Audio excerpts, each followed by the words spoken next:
देखा जाए तो गांधी जी और नेताजी दोनों ही भारत को अंग्रेजों से आजाद कराना चाहते थे, पर दोनों की कार्यशैली में बहुत अंतर था। वर्ष 1939 में नेशनल कांग्रेस के अध्यक्ष के चुनाव के समय नेताजी बीमार हो गए और गांधी जी ने इसी बात का फायदा उठाकर अपने उम्मीदवार के रूप में सीतारमैया को खड़ा कर दिया। लेकिन इसके बावजूद नेताजी ने सीतारमैया को भारी वोटों से हरा दिया। कहा जाता है कि उस समय कांग्रेस की अधिकतर लीडरशिप महात्मा गांधी की बजाय नेताजी के समर्थन में थी। इस बात की भनक जब गांधी जी को लगी तो उन्होंने राजनीति के दांव पेच खेलकर नेताजी को ही कांग्रेस से बाहर करा दिया। इसके कारण ही अलग थलग पड़ने पर नेताजी को जापान में जाकर आजाद हिंद फौज का गठन करना पड़ा। गांधी जी ने भगत सिंह के केस पर कभी गंभीरता दिखाई ही नहीं। गांधी जी चाहते तो फांसी रोक सकते थे। गांधी जी ने भगत सिंह जी की फांसी को लेकर तत्कालीन वायसराय को केवल एक पत्र लिखा, जिसमें उन्होंने लिखा कि मृत्युदंड एक असाध्य क्रिया है। यदि इसमें कहीं से भी कोई गुंजाइश है तो मैं आपसे विनती करता हूं कि कृपया इस फैसले को पुनः समीक्षा कर निलंबित किया जाए। पत्र की भाषा से ही आप अंदाजा लगा सकते हैं कि गांधी जी शहीद भगत सिंह की फांसी को रोकने के लिए कितने गंभीर थे। यदि गांधी जी चाहते तो फांसी के खिलाफ आंदोलन कर सकते थे या फिर उन लोगों का साथ दे सकते थे जो भगत सिंह और उनके साथियों की फांसी के विरोध में शांतिपूर्ण आंदोलन कर रहे थे। पर उन्होंने सिर्फ पत्र लिखने और विनती करने के अलावा कुछ नहीं किया।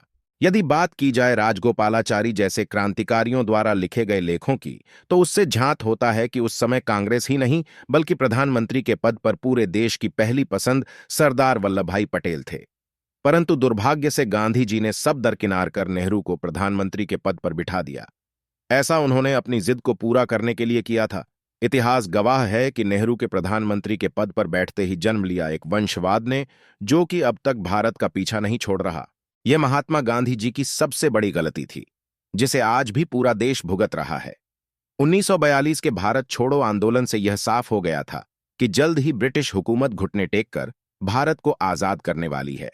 इस खतरे को भांपकर अंग्रेजों ने एक चाल चली और उन्होंने गांधी जी के सामने एक प्रस्ताव रखा कि भारत छोड़ो आंदोलन को वापस लेकर यदि उस समय चल रहे सेकेंड वर्ल्ड वॉर में भारत ब्रिटेन का साथ देता है तो भारत को युद्ध खत्म होने पर आजाद कर दिया जाएगा। गांधी जी ने उनके इस प्रस्ताव को तत्काल मान लिया और भारत छोड़ो आंदोलन वापस ले लिया। इसी बीच अगले 5 वर्षों में अंग्रेजों ने अपने सहयोग से मुस्लिम लीग को मजबूत कर दिया और अंग्रेज जाते जाते भारत को 2 टुकड़ों में बांट गए। यदि गांधी जी उस समय आंदोलन वापस नहीं लेते तो भारत का विभाजन ही नहीं होता। सत्य के साथ अपने प्रयोग के लिए गांधी जी अपने कमरे में कुंवारी लड़कियों के साथ निर्वस्त्र सोते थे, जिसका जिक्र उन्होंने अपनी किताब में भी किया है।